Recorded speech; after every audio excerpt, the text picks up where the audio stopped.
오늘은 예수님이 우리에게 알려주시는 기도입니다. 이 기도를 통해서 우리의 신앙생활이 풍성해지고 건강해지는 거예요. 우리의 신앙생활이 좌로나 우로나 치우치게 됐다 할지라도 주기도문을 통해 우리의 신앙이 다시 한번 균형을 잡을 수 있는 기회를 주는 것이 바로 예수님이 우리에게 알려주신 주기도문입니다. 그래서 여러분 항상 마무리 기도는 뭘로 끝나니까? 주기도문으로 끝나요. 그래서 모든 모임의 마지막은 주기도문으로 하니까. 그렇죠? 주기도문을 통해 우리의 이 신앙을 균형 잡힐 수 있도록 의도하셔서 말씀하신 것이 바로 이 예수님의 가르침이라는 것입니다. 그래서 예수님의 이 주기도문은요, 마치 개혁 운동과 비슷합니다. 옛날에 우리 1970년에 어떤 노래가 있었냐면 잘 살아보세, 잘 살아. MZ세대입니까? 그렇죠? 이런 노래가 있었잖아요. 그렇죠? 근면자조 협동. 그렇죠? 이걸 통해서 이 대한민국이 빈민 국가였지만 잘 살아보세라는 노래를 통해서 우리가 이렇게 일찍 일어나고 일찍 자고, 그렇죠? 협동하고 우리가 성실하게 문제를 남한테 맡기는 게 아니라 내가 스스로 한번 해결해 보자. 대한민국 사람들이 이런 정신을 갖게 하기 위해서 함축적인 이 노래를 만들었는데 그게 잘 살아보세라는 노래였습니다. 그래서 정말 어떻게 됐습니까? 기적적인 경제적인 전환이 일어나기 시작했고, 정말 많은 외신들은 그 70년대, 80년대, 90년대 초를 뭐라고 얘기했냐? 한강의 기적이라고 이야기합니다. 정말로 잘 사는 나라가 되었기 때문에 그렇죠. 마치 이런 것과 마찬가지로 예수님이 우리에게 알려주신 이 주기도문은 우리의 신앙생활의 방향성을 제시해 주시는 것이고요, 뿐만 아니라 우리의 신앙을 균형 잡히게 성장할 수 있는 그런 표본을 주신 것이 바로 주기도문입니다.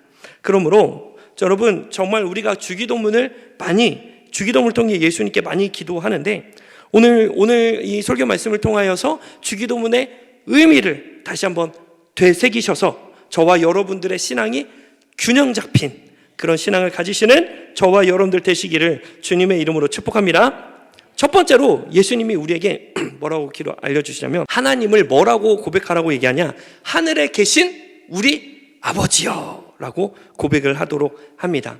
그래서 이 주기도문은 누가 기도할 수 있냐? 하나님을 아버지로 삼는 분이 기도할 수 있는 것이 바로 주기도문이에요. 그렇죠?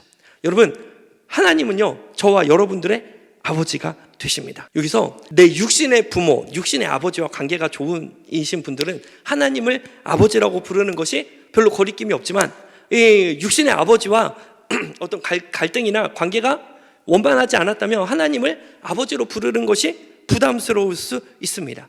그런데 우리 하나님은 우리 육신의 아버지와는 본질적으로 다르신 분이십니다. 그분은요, 우리를 자기 전부를 주실 만큼 우리를 사랑하시고요, 자기 희생적이십니다. 우리의 지혜보다 더 뛰어나신 분이고요, 우리의 능력을 초월하는 전지전능하신 하나님이십니다. 그 예수님은 전지전능한 하나님을 너의 아버지로 모셔라 라고 예수님이 우리에게 알려주고 계시는 거예요.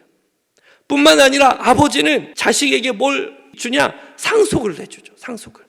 마찬가지로 하나님 아버지께서도 우리가 하나님을 아버지로 삼을 때 하나님께서 하나님이 갖고 계신 가장 좋은 것들을 저희들에게 유산으로, 은혜로 흘러 보내주신다는 것입니다. 그래서 사랑하는 교회 성도 여러분, 하나님을 아버지 삼으시는 저와 여러분들 되시기를 주님의 이름으로 축복합니다.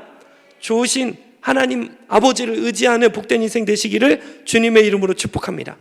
근데 이 하나님 아버지는요, 예수님이 뭐라고 말씀하시냐? 하나님 아버지가 계신 곳은 어디냐? 하늘이다 라고 얘기하고 있습니다. 하늘에 계신 우리 아버지요. 우리 하나님은 어디 계신다고요? 하늘에. 이건 뭐냐? 초월성을 의미합니다. 초월성. 우리가 하나님을 아버지라 불러서 진짜 육신의 아버지처럼 친밀감을 느낄 수도 있지만, 그분은 우리가 친밀감을 느낄 뿐만 아니라 초월성, 하늘에 계신, 인간을 뛰어넘으신 분이시기 때문에 그분에 대해서 어떤 마음도 함께 있어야 되냐? 친밀감과 동시에 경외하는 마음이 있어야 합니다. 경외하는 마음, 경외한다는 것은 이 존중하다의 의미합니다. 구약에서는 이 두려워하다 라는 의미도 내포되어져 있는데, 두려워한다는 게 무시무시한 폭군이 나를 이렇게 해를 끼칠 것 같은 그런 의미의 두려움이라기보다 아주 귀하신 분이기 때문에 내가 스스로를 낮추고 존중하는 의미로서의 두려움을 의미합니다. 그래서 우리가 하나님을 아버지로 삼고 하나님을 경외한다는 것은 어떠한 행동으로 보여지게 되어 있는데요, 특별히 구약 시대에 하나님을 경외했던 사람들의 특징이 있습니다. 자, 아브라함이 애굽으로 잠시 잠깐 넘어가는 그 상황에서 아브라함이 뭐라고 고백하냐면요, 창세기 20장 11절 말씀, 창세기 20장 11절 말씀 합독해 봅니다. 시작. 내 아내로 말미암아 사람들이 나를 죽일까 생각하였으며. 아멘. 자, 하나님을 두려워하지 않으니까 어떻게 한다고요? 사람을 죽인다. 그쵸? 하나님을 두려워하지 않는 사람들의 특징은 뭐냐? 사람에 대해서 함부로 대한다는 거예요.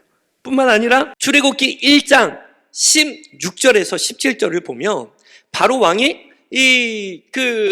태어난 사내 자식은 다 죽이라라고 명령을 내린 상황이었습니다. 그런데 출애굽기 1장 16절 17절에 히브리 산파가 어떻게 하냐면요, 16절 17절 읽어봅니다. 시작. 그 자리를 살펴서 아들이거든 그를 죽이고 딸이거든 살려두라. 그러나 산파들이 하나님을 두려워하여 애굽 왕의 명령을 어기고 남자 아기들을 살린지라. 하나님을 두려워하니까 어떻게 돼요? 사람에 대해서 귀하게 여긴다는 거예요. 하나님을 경외하는 자들의 특징은 무엇이냐? 하늘에 계신 아버지를 섬기는 사람들은 어떤 특징을 갖느냐? 사람들을 귀하게 여긴다는 거예요. 그것이 하나님을 경외하는 사람들의 특징입니다. 할렐루야. 하나님을 경외하시는 저와 여러분들 되시기를 주님의 이름으로 축복합니다. 하나님의 형상을 닮은 그 인간을 귀하게 여기시는 저와 여러분들 되시기를 주님의 이름으로 축복합니다. 두 번째로 예수님이 우리에게 어떤 기도를 알려주시냐? 이름이 거룩히 여김을 받으시오며 라고 얘기합니다. 이 무슨 말이냐? 하나님의 이름이 거룩히 여김을 받으셔야 합니다. 거룩이라고 하는 것은 구별된다는 거예요.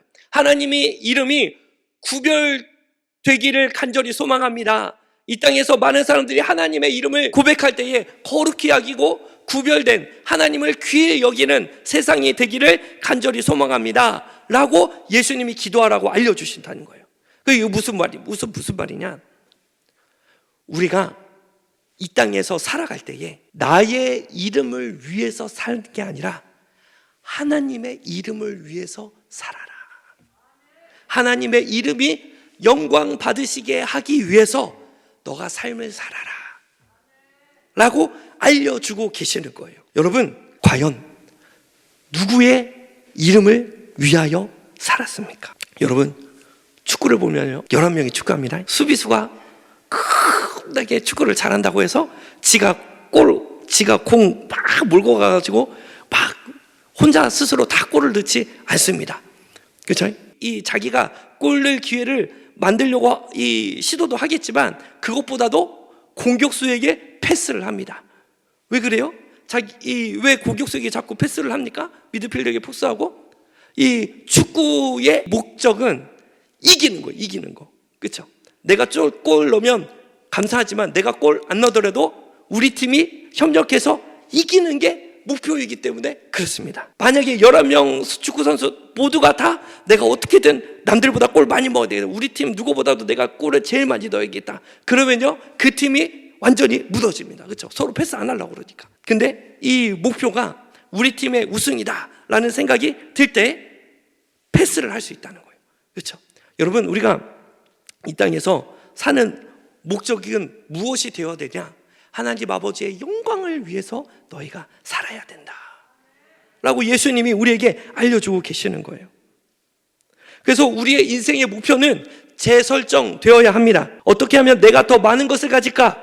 어떻게 하면 내가 더 높은 사람이 될까? 어떻게 하면 내가 남들보다 더 많은 소유를 누리며 살까가 아니라 어떻게 하면 내가 섬기는 그 하나님의 이름이 높아질 것인가? 어떻게 하면 이 예수를 믿지 않는 사람들도 하나님을 두려워하고 하나님을 경외하고 하나님을 높여드리고 하나님을 칭찬하는 그런 세상이 될 것인가 라고 질문하며 살아라. 그러한 삶을 추구해라. 쉽게 말해서 하나님의 영광을 위해서 살아라. 라고 예수님이 우리에게 알려주고 계시는 거예요. 성도 여러분, 하나님이 우리가 인생이라는 귀한 선물을 주셨는데 그 인생을 내 이름이 높아지기 위한 삶이 아니라 내가 섬기는 하나님의 이름이 높아지고 하나님을 모르는 사람이라 할지라도 하나님을 칭찬하게 되는 그러한 인생을 살기 위해서 저와 여러분들의 인생의 목표가 달라지시는 저와 여러분들 되시기를 주님의 이름으로 축복합니다.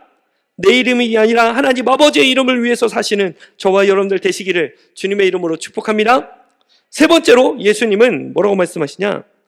나라가 임하시오며 뜻이 하늘에서 이루어진 것 같이 땅에서도 이루어지이다 라고 예수님이 말씀하고 계십니다. 여기서 말하는 나라는 하나님의 통치를 의미합니다. 대한민국 헌법에 영향력을 끼치는 곳입니다. 북한은 북한법에 영향력이 끼치는 경계선이 바로 북한이고 우리나라 헌법이 다스려지고 영향력이 끼쳐지는 곳이 바로 지리적인 이 대한민국의 이 토지입니다. 마찬가지로 하나님 나라는 하나님의 뜻, 하나님의 영향력이 펼쳐지는 곳입니다. 그래서 지금 이 예수님이 너희 뜻이 이루어지기 위해서 기도해라가 아니라 하나님의 뜻이 이루어지기 위해서 기도해라. 그렇죠? 그래서 나의 소망, 내 뜻보다 뭐가 더 우선되냐? 하나님의 뜻, 하나님의 소망이 더 우선되는 삶을 살아야 되고 그것을 위해서 간구하는 삶을 살아라 라고 말씀하고 계시는 것입니다. 여러분, 우리가 이 땅에 왜 불안, 아픔, 슬픔, 다툼, 착취, 경쟁, 슬픔들이 있습니까? 인간이 스스로 인생의 주인이 되어서 하나님의 통치가 나타나지 않기 때문에 그렇습니다. 하나님의 통치보다 내 인간의 정욕과 내 생각, 내 꿈, 내 비전을 더 우선시하기 때문에 하나님의 뜻이 이루어질 틈이 생기지가 않는 거예요. 그러면 이 땅의 결핍은 언제 해결되냐? 하나님의 다스림이 모든 곳에 퍼져나갈 때 그때 모든 문제가 해결될 줄 믿습니다. 그래서 우리가 어떻게 기도하냐? 하나님의 다스림, 하나님의 통치가 땅끝까지 이르게 하여 주시옵소서라고 간구해야 하는 줄 믿습니다. 그러므로 성도 여러분, 기도할 때마다 하나님 내 뜻을 이루어 주시옵소서가 아니라 하나님의 뜻이 이루어 주시옵소서라고 기도하시는 저와 여러분들 되시기를 주의 이름으로 축복합니다. 네 번째로 예수님이 뭐라고 알려주시냐? 오늘 우리에게 일용할 양식을 주시옵고 라고 기도합니다. 오늘 우리에게 일용할 양식을 주시옵고, 여기서 두 가지 의미가 있는데요. 첫 번째는 오늘 우리에게 일용할 양식, 내가 오늘 살아가는 이것이 다 하나님의 은혜입니다 라는 신앙의 고백을 하라는 것입니다. 저는 사실 이 기도가 별로 그렇게 썩 마음에 들지 않습니다. 하나님 오늘 우리에게 일용할 양식을 주시가 아니라 하나님 오늘 100년치의 양식을 주시었고, 그렇죠? 급조히 양반아 50년은 먹고 살 수 있는 양식을 지금 주시었고, 이러면 좀 편하지 않습니까? 우리 하나님은 오늘 우리에게 일용할 양식을 주시었고, 너가 지금 먹고 입고 마시는 것, 그것이 사실은 다 하나님이 너희에게 새로 허락해 주신 것이다. 그렇죠? 그런 마음을 가지고 살아라 라고 예수님이 알려주고 계시는 거예요. 사실 여러분, 저와 여러분들이 당연하게 누리고 있는 것들이 사실은 다 하나님의 은혜입니다. 오늘 자고 눈을 뜬 것, 아무런 사고 없이 무사히 교회에 도착한 것, 내가 다른 것들 의지하지 않고 스스로 걸어서 온 것, 내가 다른 기구들을 의지하지 않고 스스로 호흡을 할 수 있는 것, 내가 손과 발이 움직여지는 것, 사실 이것은 다 하나님의 은혜였다는 거예요. 그래서 날마다 내가 먹고 사는 것은 하나님이 나에게 허락해 주신 은혜입니다. 그래서 내가 누리고 있는 모든 것들의 공급자가 하나님 되시기 때문에 내가 다른 것을 의지하지 않고 날마다 하나님을 의지하는 인생을 살기 원합니다. 전적으로 하나님만을 의지하는 인생 되기 원합니다. 라는 신앙의 고백을 예수님이 저와 여러분들에게 알려주고 계신다는 것입니다. 그러므로 사는 순복음 엘리교회 성도 여러분, 절대적으로 하나님만 의존하셔서 날마다 하나님의 도우심을 구하고 하나님께서 우리에게 베풀어 주신 은혜와 사랑 때문에 감격하고 기뻐하고 감사할 수 있는 저와 여러분들 되시기를 주님의 이름으로 축복합니다. 오늘 이게 첫 번째 의미고, 두 번째 의미는 뭐냐? 오늘 나에게 일용할 양식이 아니라 오늘 우리에게 일용할 양식을 주셨고라는 거예요. 그렇죠? 나의 필요를 채울 뿐만 나의 필요가 채워지는 것으로 인하여 만족하는 것이 아니라 우리가, 내 주변 사람들이 하나님의 은혜가 채워질 수 있도록, 하루 또 살아갈 수 있는 은혜를 공급받을 수 있도록 은혜를 베풀어 주시옵소서. 다른 사람의 필요를 향하여 눈을 돌리고, 하나님이 내가 넘치는 복을 주셨다면 그 은혜를 누리지 못하는 우리에 속한 그 사람에게 하나님의 은혜를 전달할 수 있는 통로가 되어라 라고 말씀하고 계시는 것입니다. 그래서 우리 하나님을 절대로 나 혼자 잘 먹고 잘 살라는 은혜를 허락해 주시지 않습니다. 우리가 함께 잘 먹고 우리가 함께 잘 사는, 우리 모두가 다 하나님의 은혜를 누리는 그러한 길로 저와 여러분들을 인도하길 원하고 계신다는 것입니다. 하나님의 충만한 은혜를 입으셔서 나의 필요만 간구하는 것이 아니라 내 주변 사람들의 필요까지도 위해서 간구하시고, 또 하나님이 넘치는 복을 주셨다면 그 은혜를 예수님을 대신하여 흘러 전달하게 하는 축복의 통로가 살아가시는 저와 여러분들 되시기를 주님의 이름으로 축복합니다.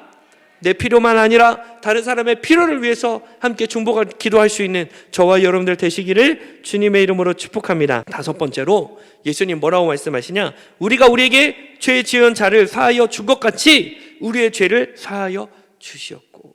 예수님이 이러한 고백을 하게 하신 이유는 뭐냐? 다른 사람이 나에게 피해를 끼치고 손해를 끼쳤지만 사실 그 죄보다 너가 하나님 앞에 지은 죄, 너가 하나님 앞에 탕감받은 죄가 훨씬 크다 라고 하나님이 알려주고 계시는 것입니다. 사실 여러분, 용서라는 것은요, 인간의 평범한 능력을 뛰어넘는 아주 기적적인 일입니다.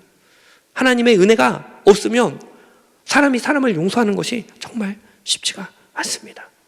그래서 마태복음은 어떤 비유를 일단적으로 제시해 놨냐? 1만 달란트 탕감받은 자의 이야기가 들어있습니다. 1만 달란트는요, 현재 시세로 제가 계산해 볼까요? 한 6조 됩니다. 6조. 1000억 단계 다음에 조죠. 그렇죠?